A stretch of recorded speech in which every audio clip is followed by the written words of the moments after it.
Hello, seventh graders. How you doing? Hey, I'm going to get this out yet tonight. I think I'm only going to do one video for you over the weekend. But oh, just a second. My computer's dying behind me. Just a second. Let me shut it down. Okay, there we go.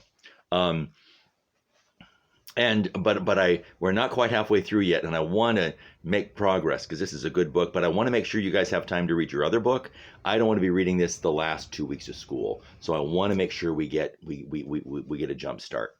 So whether you read it with me or just on your own, that's fine. Okay, we are on page 117, and two things had kind of happened in the last couple of pages. One is he bumped into Scylla and he realized just how much he cared for her. And they agreed he would say he would be where they could, I think at the well for getting water. I think on Thursdays and on Sundays because he wanted to see her, and he's realizing that he really cares. Another thing is he his friendship with Rab. Rab is very calm, very collected, and Rab just asked him, "Why do you go out of your way to insult people?" And it really caused Johnny to think. And he's learning to control himself. And what happened was when he's making deliveries to Samuel Adams, who was very important in the colonial movement, he his slave girl or his I don't know if she was a slave, but his working woman dumped water on him accidentally, and Johnny stayed calm. So she invited him in, and she talked to him. And in while that was happening, Samuel Adams began to notice him. And so now when he delivers the papers, they visit, and Adams is actually very friendly to him, and that's a very important friendship. And I know something's going to come of this as time goes on. Okay, so page 117. And he says he learned how to count to 10, not to just explode, but say, okay, just stay calm for just a minute. Okay. And so counting to 10 really, really did help him, and it's really paying off. Rab was right. There's no point in going off half-cocked. Now, the full paragraph at the bottom of the page of page 117. Twice that fall, he saw Rab moved out of his customary reserve. Johnny always spent Friday night with Rab's folks in Lexington. There were hundreds of fine acres called Silsby's Cove. Old Grandshire, who brought Rab up, lived in the big house, but he had sons, grandsons, nephews close about him. Grandsire, Major Silsby, was confined mostly to his chair. An old wound he had received fighting 40 years ago in the French and Indian Wars had stiffened up on him. At the end of the harvest, the Silsbys had a dance in Grandsire's big barn. There were at least 20 Silsbys there, and both Johnny and Rab came out from Boston. The tall, powerfully built, silent Silsby men were easy to pick out from among the neighbors and friends invited, but Grandsire and Rab were more completely Silsbys than anyone else. At this country dance, Johnny for the first time saw Rab move suddenly into action. He flung himself into the dancing.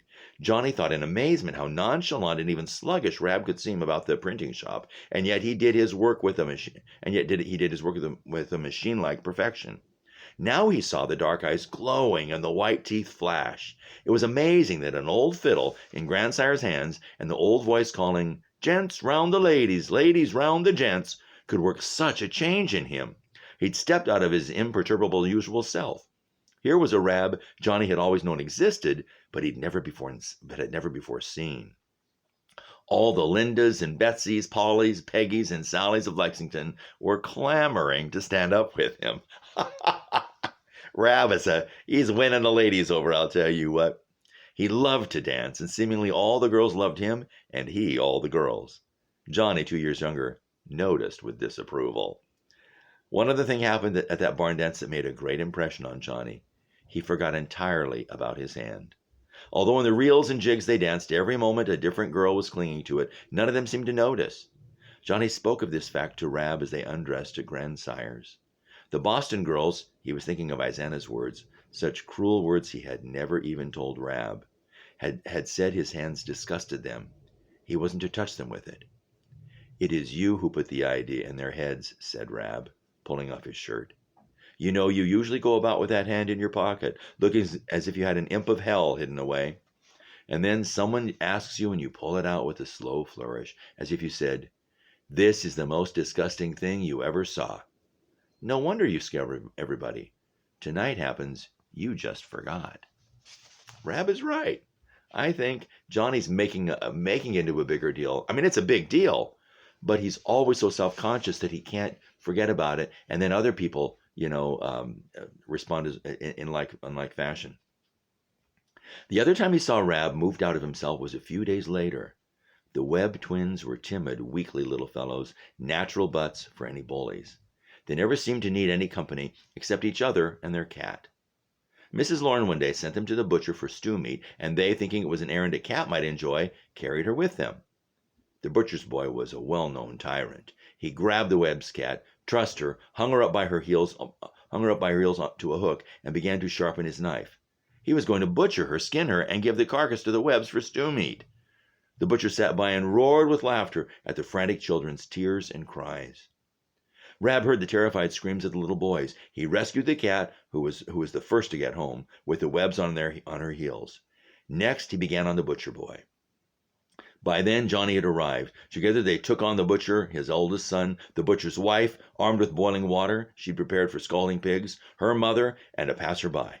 Yet before the constable had arrived, Rab was out of it, back cleaning his press, and he'd got Johnny out of it too. Johnny had a black eye, a lame shoulder, a torn shirt, a bite on his wrist. That was the butcher's wife's mother. She had good teeth for 70. Rab had nothing except an uncommonly high color in his face and a look of intense pleasure.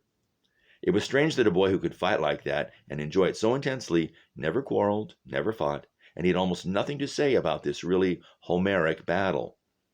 But for days afterward, Johnny would see a look in dreamy content in his eyes, a slow smile form absent-mindedly on his lips.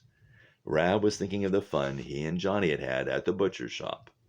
All he would say was, "We certainly made hash of that shop." The boy was a born fighter, ferocious, utterly fearless, quick and powerful, but he didn't fight often, and he didn't have much, and he hadn't much to say afterward. Seemingly, Silsby's were like that. Johnny had already seen a pack of them out at Lexington, and there over at the Lorries was Rabbit repeating the old pattern. One day Aunt Lauren came in as Johnny sat reading, with the baby in her arms. For once she looked a little discouraged. "My land, I don't know what's wrong with baby. There's something, and he won't tell me." "Isn't he pretty young to tell much?" "Oh, no. Other babies can tell you whether it's gas or a pin, or milk souring on them. But he's a real Silsby, and they never do, you know." "Aren't you a Silsby, too?" "Me? Oh, no, thank heavens, it skipped me. Look at my red hair and my build. I'm just like mother, a mere wheeler. I can say what hurts me, sometimes before I'm hurt. Those Silsbys, they just about can't. They don't tell something, but they are about the best men ever lived. If you'll learn to take 'em on, if you'll just learn to take 'em on, or leave 'em. If you'll just learn to take 'em or leave 'em." Johnny was learning to take or leave Rab.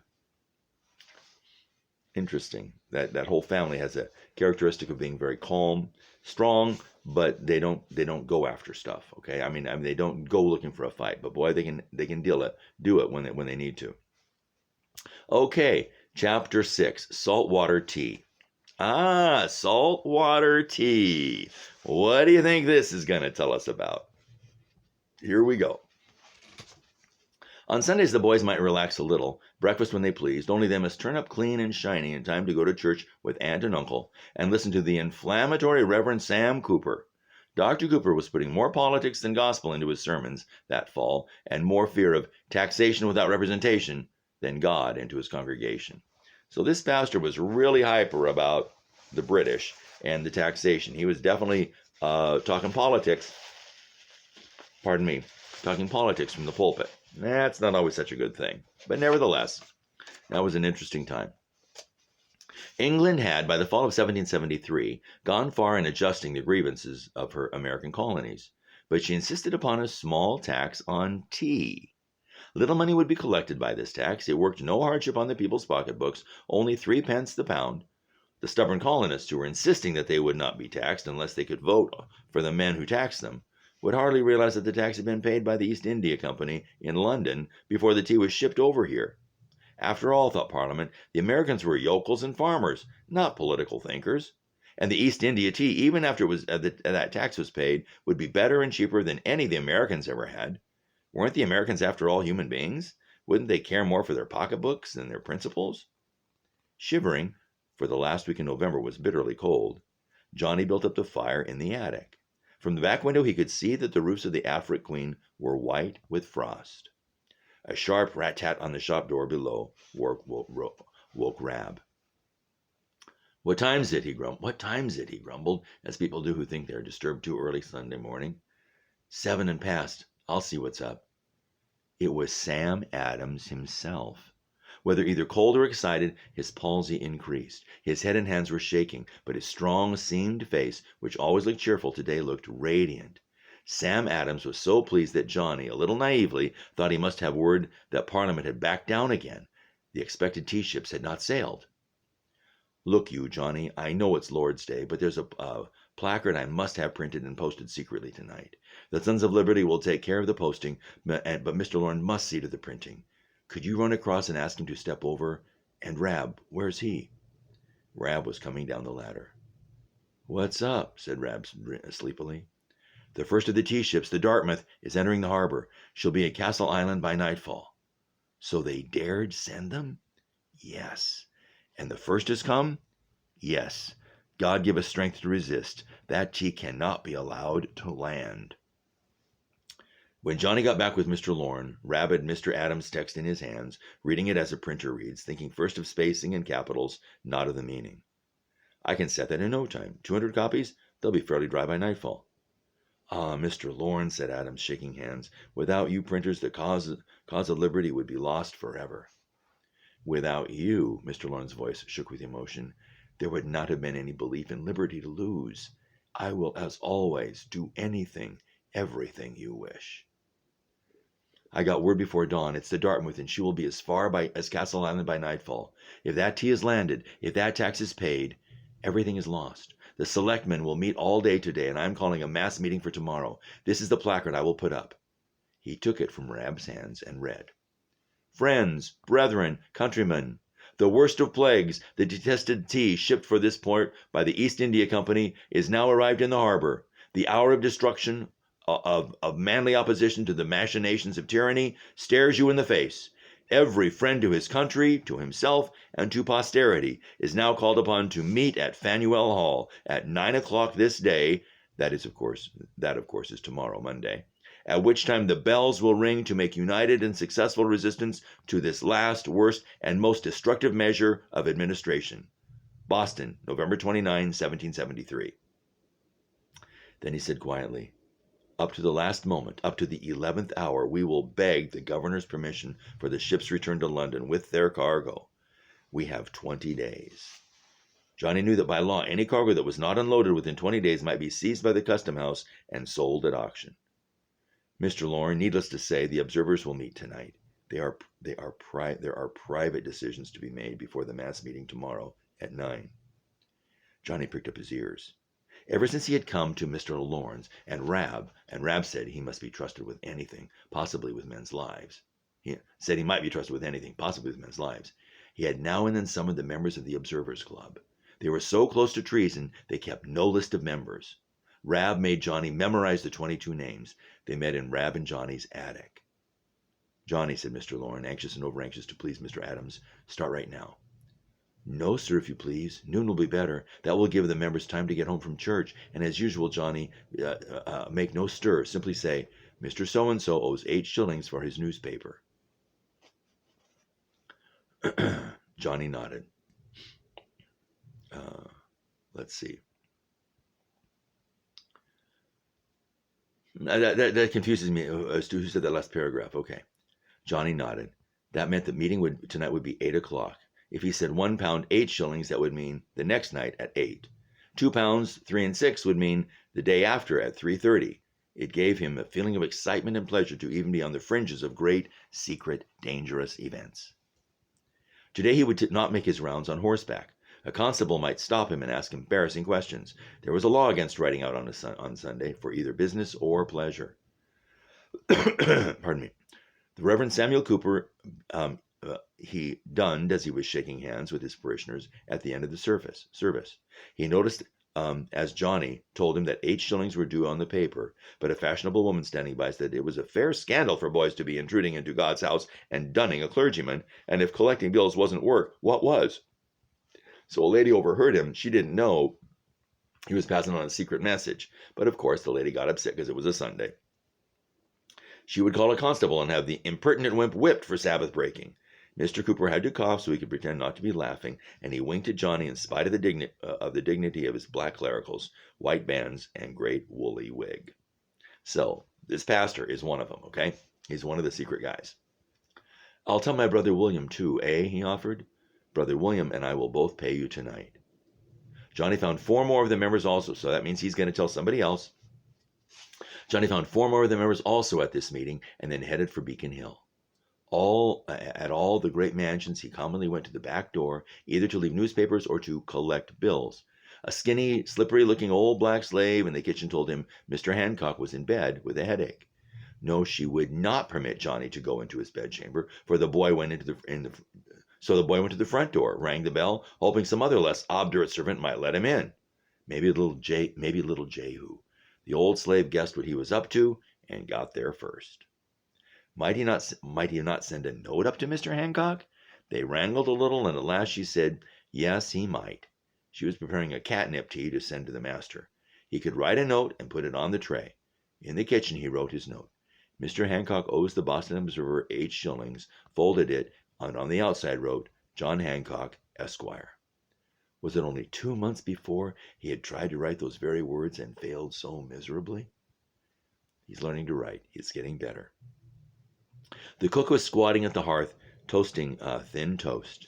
Johnny lifted his teapot to set the note under it. That teapot, its handle was in the shape of a winged woman. Beside it was the creamer that he had loved so much. Even now he could shut his eyes and feel it in his hands. Ah, a sugar basin to match. Mr. Hancock had indeed found a smith to make it after Mr. Lapham failed so lamentably. Behind the cook's back, Johnny lifted it in trembling hands. The handles were wrong, done exactly as Johnny had started to do them before he had talked with Mr. Revere. He thought with longing but contentment of the other basin, the one that had been exactly right and never completed. The one he held in his hands was nothing, trash. But how beautiful, how perfect had been the other one. If I had to hurt my hand, I'm glad it was while doing something worthwhile, not merely mending an old spoon. The cook's wiry black fingers were in his hair. You no account, don't you never think of go stealing sugar in this house. Mr. Hancock is that generous. I'd have given you a piece if you'd asked politely. So she thought he was stealing sugar. He was just admiring the sugar bowl. But you can understand why she's wondering. Next to the Hancock's house was the lights. Oh, the lights. Mr. Light, in his effort to play both ends against the middle, did take the Observer, and every Thursday Johnny habitually crossed from one stable yard to the other. There was no reason he should do so today, because Mr. Light's not part of the secret society. But it was as he told Scylla, he just about couldn't help watching the lights. What did they do on Sundays? Would the merchant be home today? He might have asked Captain Bolt to dine with him. Would he see Miss Lavinia, or only the fat cook, the scullery maids, Aunt Best, or the stablemen? Please, Johnny, don't go see him. Leave the lights alone, Johnny. Don't go there. Ugh. The cobbled stable yard was deserted. He did not hear the usual chatter from the kitchen. He glanced at the dining room window, the one Mrs. Light thought he broke the night the cup was stolen. Doubtless now that cup Mr. Light had actually stolen from him stood with the other 3 on the sideboard. His jaw clenched. Sometime, some day, he would get it back, and not by snitching it either. A horse came clattering into the stable yard. Contrary to law and decent propriety, Miss Lavinia had been out for a gallop on the common, so she's riding a horse against the law on the Sabbath day. Her black horse was wet and foaming. The young woman sat her side saddle superbly. Her dark green London habit almost swept the ground. He knew that she had recognized him as the boy who had stolen the cup the very first time she had met him delivering papers at her house, but she pretended not to. Now she glanced at him, and the chisel mark between the sweeping black brows deepened. "Williams!" she cried. "Dolbert!" There was no groom at the stable to help her dismount. The black horse reared. Johnny smiled. He knew enough about equitation, that's riding a horse, to realize she was showing off. Johnny could make Goblin rear like that any time he pleased. It amused him that that she pretended such contempt for him, and yet condescended to show off her skill before him. So even though she makes fun of him, she's showing off. So in a sense, she kind of is acting as if he's important. Okay, why show off if he doesn't mean anything? I'm looking at the time here, people. Just a sec. Okay. Well, you then, she cried to him. With her nervous horse and long skirts, it was impossible for her to dismount from his side saddle without help. He gave her the help. She did not thank him. It was as if she knew that proximity to such famous beauty was reward enough for any boy or man in Boston. If anyone thanked, obviously it should be Johnny. He thought she was the most disagreeable woman he had ever seen, and the fact that she had slipped thus into the lights yard, and yet the fact that he had slipped thus into the lights yard in the hope of seeing her, even risking Captain Bull and that threatening trip to Guadalupe. He liked to tell Rab how awful she was, and then would sneak back to take another look. Nearby was William Molyneux's house, in seedy appearance. Okay, so I don't think anything happened. He helped her off, and he's left. Good, that's good, that's good. Nearby was William Molyneux's house, in seedy appearance advertised to the whole world that its owner was close to bankruptcy. Mr. Molyneux was standing in his orchard, shaking his cane at a couple of small boys who had treed in an apple tree. He had a terrible temper, which he thoroughly enjoyed. Although Johnny told him 3 times about those 8 shillings, he was not sure whether the idea had penetrated the wild Irishman's thick skull or not. Nor did he care. That guy's a little bit clueless. His good friend Josiah Quincy, plump little John Adams, and James Otis he found together at the Quincy house. They were still sitting over their port and cracking nuts. Port is a type of drink. Okay, it's kind of kind of a deep wine. Okay, they were still sitting over their port and cracking nuts. James Otis did not even look up when Johnny entered. He was hunched up in his chair, his thick-skulled, heavy head hung forward. He was busy drawing a row of little people on the paper before him.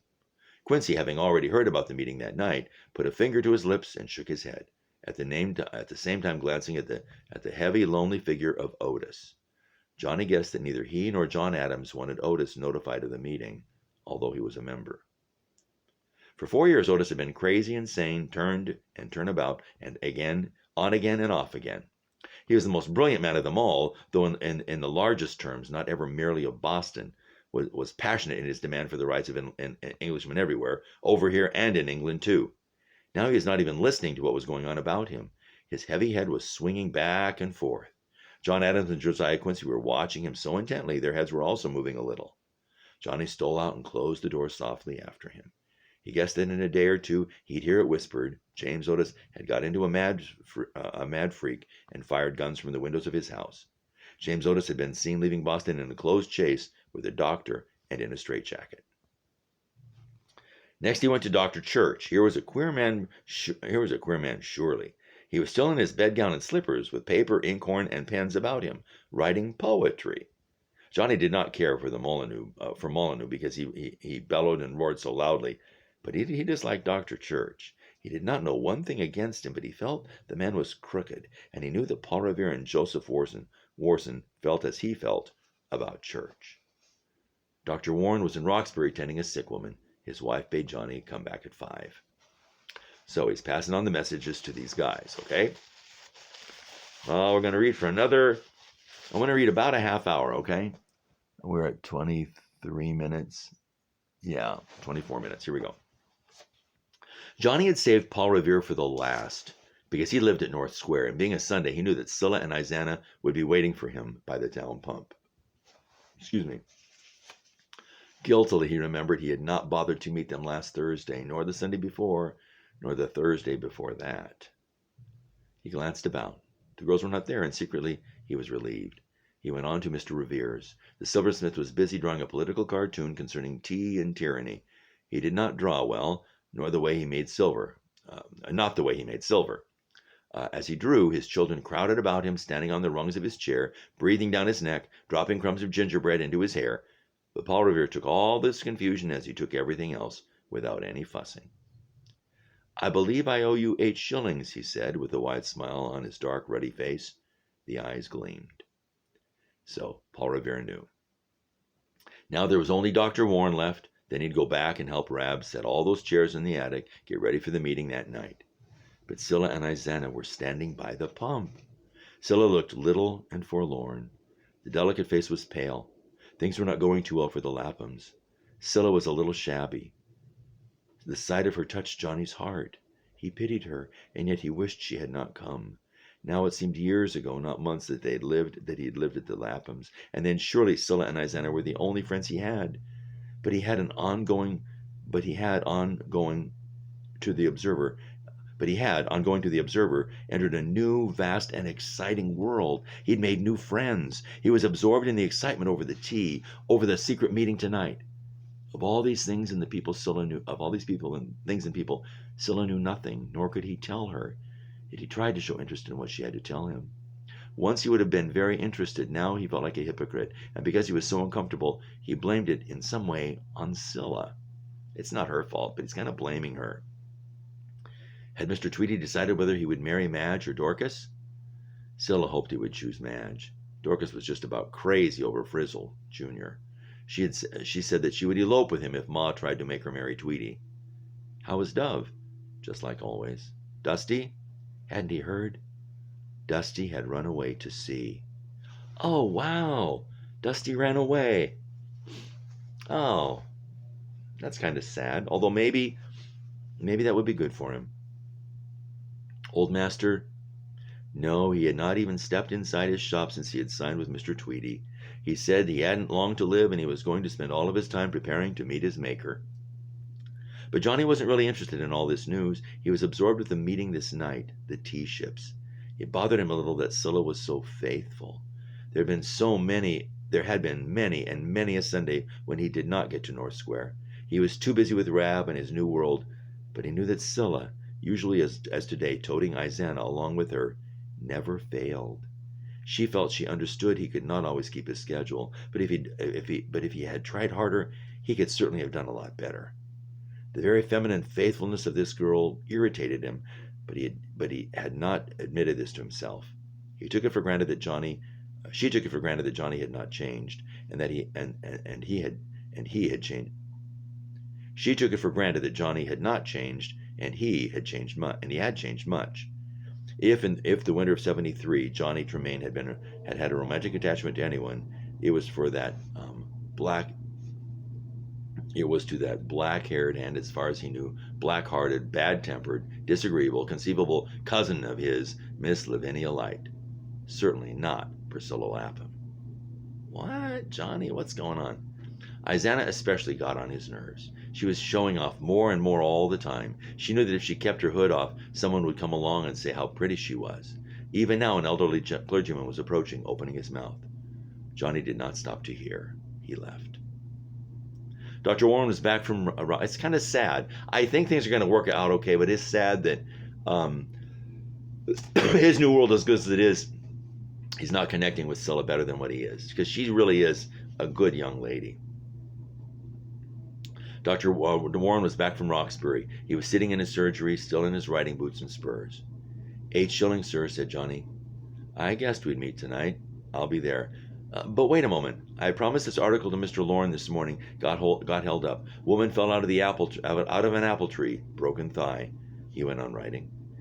He was a fine-looking young man with fresh skin and thick blonde hair and very bright blue eyes. Even a horse merely entering that surgery would feel confidence in him and his skill. Johnny took off the red mittens Aunt Lorne had knit for him and stretched his hand toward the fire blazing on the hearth. The pen stopped scratching. Dr. Warren had stopped writing, and although his back was to him, Johnny knew those clean, clear blue eyes were staring at him. They were staring at his crippled hand. Instantly, Johnny thrust it back into his breeches pocket. He straightened himself unconsciously, preparing to be either sullen or arrogant. My boy, came the doctor's gentle voice. Let me see your hand. Johnny did not face him. He said nothing. You don't want me to look at it? As long as it might take to count 10, there was a complete silence. Then the boy said, No, sir. Thank you. Was it God's will it should be so? Dr. Warren meant, was it crippled from birth? If so, it would be harder for him to help. Yes, said Johnny. thinking of how he had ruined it upon a Lord's Day. God's will be done, said the young doctor. He went back to his writing. Let's see, we are at 30 minutes. Okay. You guys, how long is number 3 here? You know what? I think I'm going to...